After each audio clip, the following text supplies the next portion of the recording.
Hare Krishna, we will be beginning chapter 12 from Canto 7 of the Srimad Bhagavatam. Brilliant as the sun, a retelling of Srimad Bhagavatam.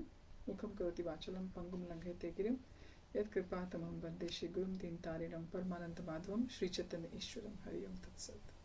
Chapter 12, Four Spiritual Classes. Yudhishthir thanked Narad and said, I now better understand how the Varnas work, and I am eager to hear how the ashrams should function. Narad said, Brahmachari ashram means students live with and study under their spiritual master's guidance. Brahmacharis should completely control their senses. They must have firm faith in their guru, be his well-wisher, and always obey him. Please describe what a day in the life of a brahmachari looks like, said Yudhishthir. At dawn and then again in the evening, he should worship his guru, the fire, the sun god, and Lord Vishnu by chanting the Gayatri mantra with concentration. Every day he should study Vedic mantras under his guru's tutelage. Before commencing his studies and at the end of the day's study, he should offer his obeisance to his guru. How should a brahmachari dress? The scriptures say he should wear deerskin garments held in a place with a belt made of straw and a sacred thread. His hair should be matted. Does he have any possessions? A water pot, a rod, and kusha grass are all he owns. What should he eat? With his guru's permission, he can eat some of what he begs, going door to door. In the morning and evening, he should give everything he collects to his guru and eat only what he gives back. If his guru doesn't give him anything one day, he should fast. That's quite strict regimen. You are right. To be a brahmachari, a boy should be well behaved, gentle, and moderate in his eating. He must have faith in both his guru and scriptural injunctions. He should not be idle or incompetent. Instead, he should be diligent and expert. His senses should always be controlled, especially regarding women. He should only associate with women and men who are overly attracted to women as required to serve his guru. For example, he may need to speak, I will repeat that, his senses should be always controlled, especially regarding women. He should only associate with women and men who are overly attracted to women as required to serve his guru.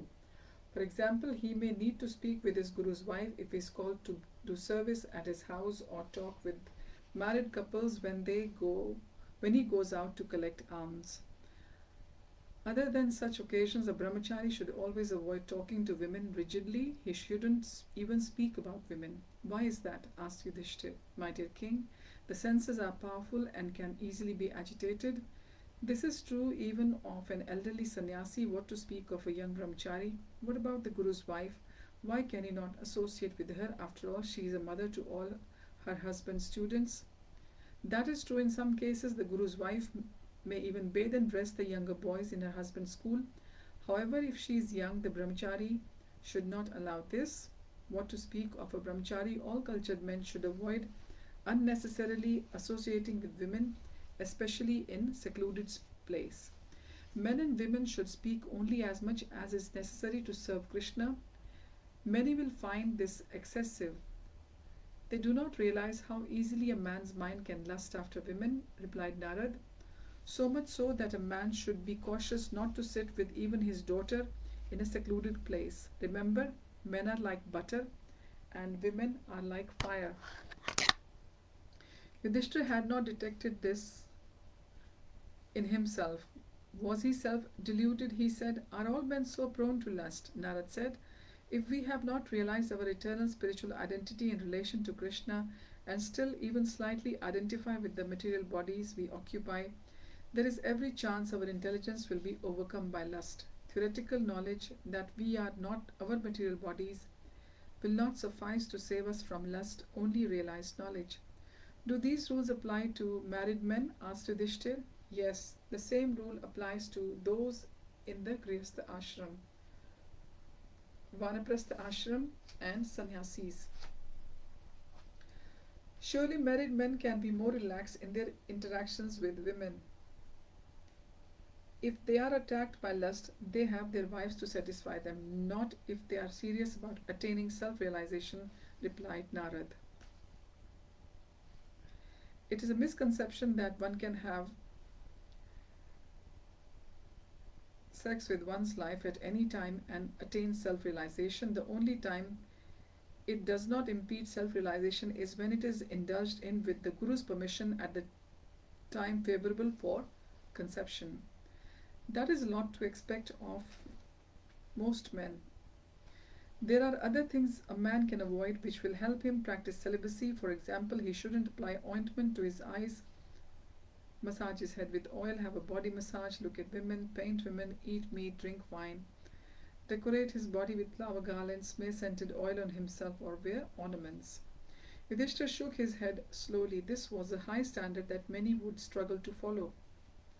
He said, as the king, am I meant to impose these standards on everyone? Narad said, these rules and regulations are specifically meant for the twice-born Brahmin, Kshatriyas and Vaishyas. Boys from these higher orders should reside under the Guru's care in a school. There they should study and learn the Vedic literature to the best of their ability. Without understanding the Vedas, no one can attain self-realization. When their studies are complete, if they have the means, they should reward the spiritual master before graduating to one of the other ashrams, Grihastha, Vanaprastha, or Sannyas. Why is it important to study the Vedas?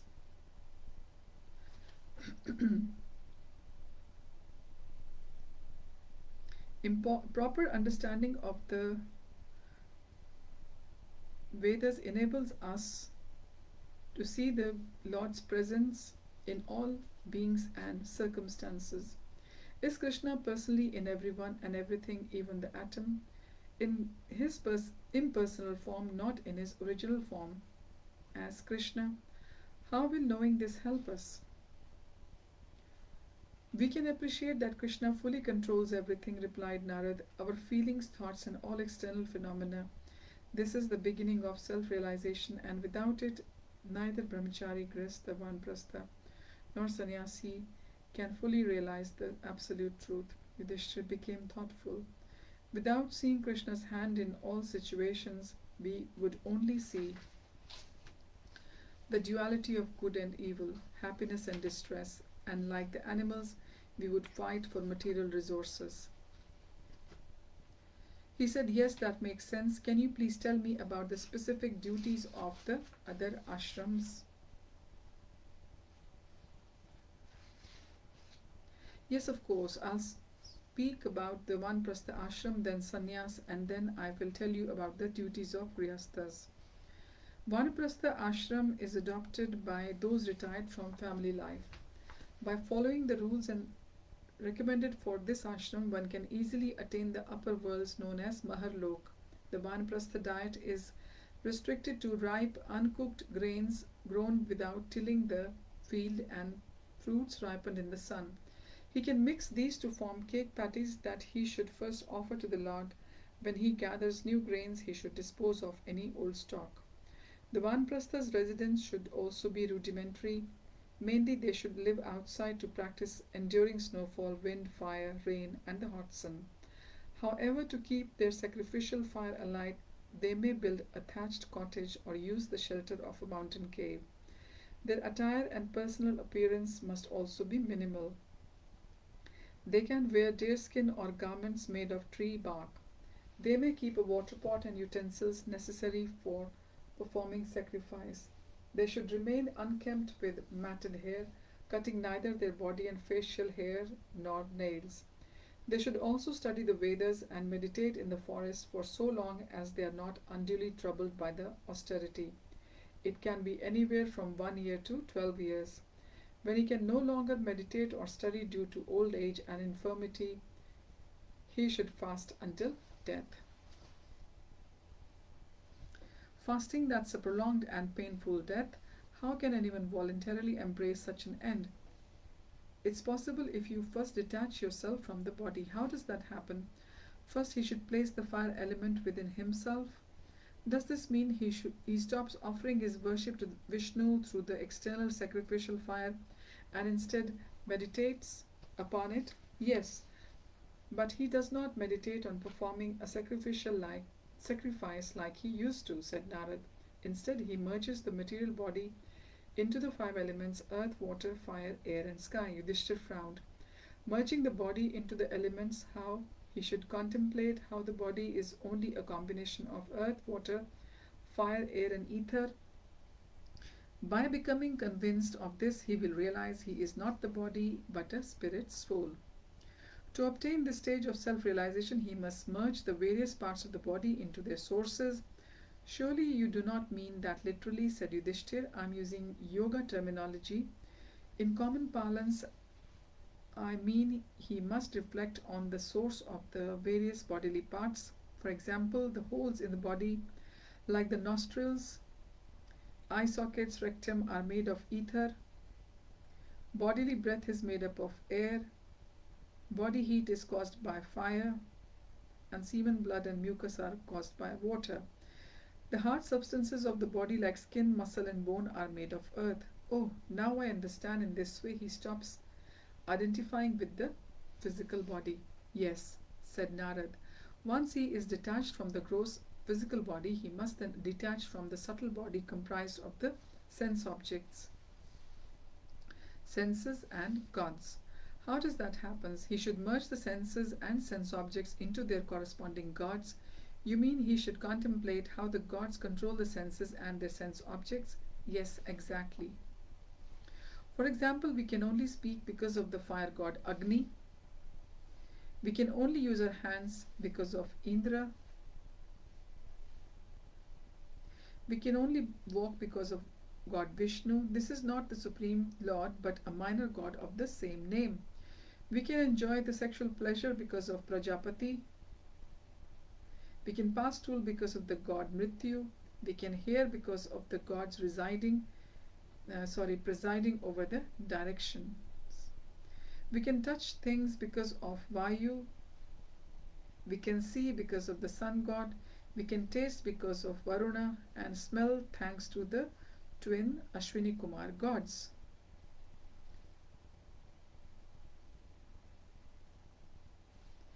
Narad went on addressing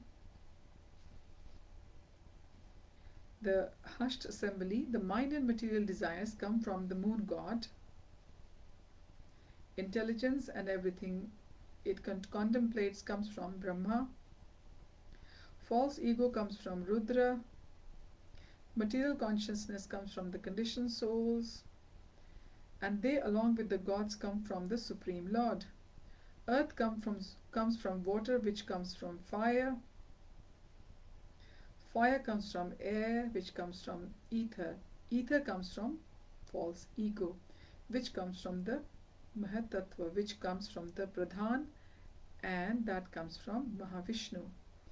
By this type of contemplation, the Vanaprastha will realize that he is the eternal pure soul, one in quality with the Supreme Lord, different from the temporary material elements in which he is trapped.